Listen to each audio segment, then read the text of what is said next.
સનાતન ધર્મની પરંપરાઓ અને આધ્યાત્મિક આસ્થા કોઈ ભૌગોલિક સીમાઓથી બંધાયેલી નથી, જેનું ઉત્તમ ઉદાહરણ બિહારના પવિત્ર તીર્થસ્થળ ગયા ખાતે જોવા મળ્યું છે.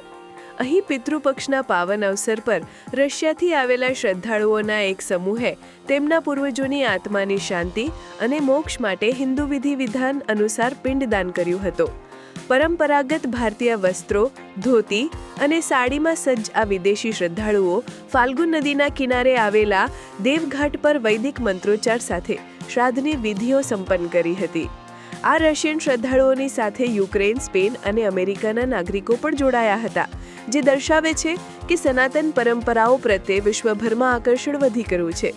સ્થાનિક પંડિતોના માર્ગદર્શન હેઠળ આ શ્રદ્ધાળુઓએ સંપૂર્ણ શ્રદ્ધા સાથે પિંડદાનની જટિલ પ્રક્રિયાનું પાલન કર્યું હતું અને જણાવ્યું કે ભારતીય સંસ્કૃતિ અને પૂર્વજો પ્રત્યે આદરની ભાવનાથી તેઓ ખૂબ પ્રભાવિત થયા છે અને ગયાજી આવીને તેમને આંતરિક શાંતિનો અનુભવ થયો છે.